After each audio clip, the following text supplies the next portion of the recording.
Versatile সমিতাস চ্যানেলে তোমাদের সবাইকে স্বাগত। আজকে তোমাদের সঙ্গে শেয়ার করে নেব ছানার বড়ার তরকারি। তো প্রথমে আমি কড়াইতে সর্ষের তেল দিয়েছি, তাতে একটুখানি পেঁয়াজ কুচি, একটু রসুন কুচি দিয়ে নাড়াচাড়া করছিলাম।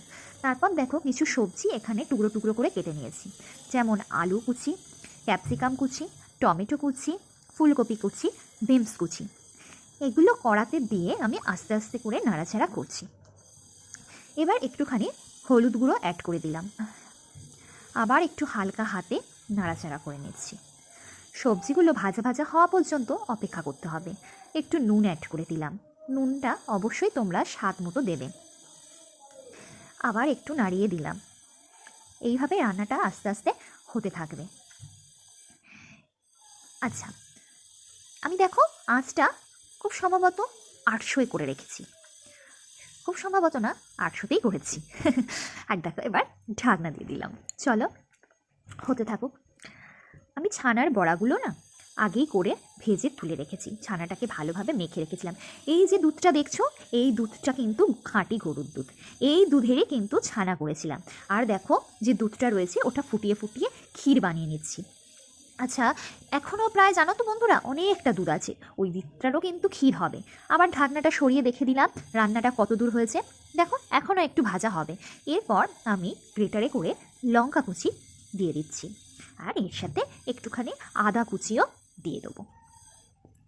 এইভাবে রান্নাটা কিছুক্ষণ হতে থাকুক। তারপর দেখো যেটা বলছিলাম, প্রথমে আমি একটা বেসনের ব্যাটার করে নিয়েছিলাম, নুন আর লঙ্কা দিয়ে ছানাটাকে ভালোভাবে মেখে ওই ব্যাটারে কোট করে সর্ষের তেলে ভেজে বড়ার আকারে সর্ষের তেলে ভেজে নিয়ে আমি তারপর একটা বাটিতে তুলে রেখেছি। এরপর দেখো একটু জল অ্যাড করে দিলাম রান্নাটায়, একটু একটু জল দিতে থাকতে হবে মাঝে সাঝে। একটু ধনে গুঁড়ো আর একটু জিরে গুঁড়ো অ্যাড করে দিলাম। তো বন্ধুরা আমরা না খুব হালকা খাবার খাই, তো আমার মনে হয় হালকা রান্না শরীরের পক্ষে ভালো। আচ্ছা, একটুখানি পোস্তও অ্যাড করে দিলাম, তোমরা চাইলে না পোস্তটা বেটেও দিতে পারো, সেটাও খুব ভালো লাগবে। আর দেখো জল দিয়ে দিয়ে আমি মশলাটাকে আস্তে আস্তে কষাচ্ছি। তো আমাদের রান্নাগুলো কিন্তু হালকা স্বাদের ভিন্ন রেসিপি। আচ্ছা, আমি 500তে আঁচটা দিয়ে দিলাম। দেখো একটুখানি চিনিও দিয়ে দিলাম, চিনিটা অবশ্যই যে যার স্বাদ মতো চিনি দেবে। নুন চিনি ভালো করে একটুখানি করে আর একটু অ্যাড করে দিয়ে দিলাম স্বাদটাকে ব্যালেন্স করার জন্য। আবার ঢাকা দিয়ে দিলাম। এদিকে দেখো আমার ক্ষীরটা হয়েই গেছে। এই ক্ষীরটা জানো তো, এই যে ক্ষীরটা বানাচ্ছি না, এটা আমরা পাটিসাপটার পুর হিসেবে ভরবো। এখনও তো অনেকটা দুধ আছে, ওটাও ক্ষীর হবে। তো এই পুরোটা আমরা পাটিসাপটা বানাবো, তখন তার ভেতরে পুর হিসেবে এটাকে ভরে দেবো। শীতকালে তো পিঠে পুলিরই দিন।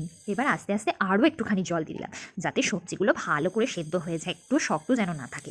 আর আবার খুন্তি দিয়ে নাড়াচাড়া করে নিচ্ছি। তোমরা কারা কারা ছানা বা পনিরের রেসিপি খেতে ভালোবাসো অবশ্যই কিন্তু আমাকে জানিও।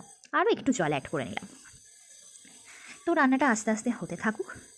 তারপর বলো তো যে এই ছানার বড়া বা পনিরের বড়া তোমরা কি তরকারিতে দেওয়ার আগেই খেয়ে নাও? কিন্তু আমাদের কিন্তু খুব ভালো লাগে। আসলে ছানার বা পনিরের বড়াটা খেতে এত টেস্টি, তরকারিতে দেওয়ারও প্রয়োজন লাগে না, এমনিই খাওয়া হয়ে যায়।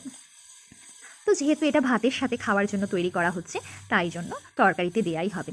1300তে আমি আঁচটা করে আস্তে আস্তে নাড়াচাড়া করতে থাকছি। দেখো আবার আমি ঢাকা দিয়ে দিলাম, খুব সম্ভবত বেশিক্ষণ লাগবে না, হয়েই এসছে। দেখো ঢাকনা তুলে দেখে নিলাম, প্রচুর ধোঁয়া হচ্ছে। 800তে আঁচটা করা আছে, নাড়াচাড়া করে নিচ্ছি ভালো করে। একটু আলুগুলো খুন্তি দিয়ে দেখে নিচ্ছি যে আলুগুলো সেদ্ধ হয়ে গেছে নাকি। তো হয়েই গেছে, চলো রান্না প্রায় শেষের দিকে। এরপর আর বেশি কিছু করবো না, কারণ ওই যে বললাম যে আমরা একটু লাইট খাবার খাই। এই দেখো সেই বড়াগুলো, ওহ বড়াগুলো দেখেই তো লোভ লাগছে যা। তো এই বড়াগুলো এবার আস্তে আস্তে আমি কড়াতে দিয়ে দেবো। একটু আস্তে আস্তে দিতে হবে যাতে বড়াগুলো না ভেঙে যায়। তো চলো আস্তে আস্তে কড়াতে একটা একটা করে বড়া দিয়ে দিই। ঠিক আছে, কড়াতে আস্তে আস্তে করে বড়াগুলো ছেড়ে দিলাম। কি বন্ধুরা, বড়াগুলো দেখে ইচ্ছা হচ্ছে তো শীতকালে গরম গরম ছানার বড়া খেতে। আর খুন্তিটা সরিয়ে নিতে হবে, নাহলে এত নরম ভেঙে যেতে পারে। কারণ ছানা জিনিসটা খুব সফট আর খেতেও কিন্তু খুব সুস্বাদু। যারা ছানা বা দুধের জিনিস খেতে ভালোবাসো তাদের এই রেসিপিটা খুব ভালো লাগবে। চলো হালকা করে একটু নাড়াচাড়া করে নিচ্ছি। আর যে বন্ধুরা একটু মটরশুঁটিও কিন্তু দেওয়া আছে তরকারিতে, যখন ভাজছিলাম তখন কিন্তু মটরশুঁটিও দিয়ে দিয়েছিলাম একেবারে। আর শীতকালে তো মটরশুঁটি দিয়ে তরকারি ভালোই লাগে। দেখো সানরাইজ শাহি গরম মশলা কিন্তু একটু অ্যাড করে দিলাম, যেটা রান্নায় আলাদা স্বাদ এনে দেবে। তো রান্না অলমোস্ট কমপ্লিট।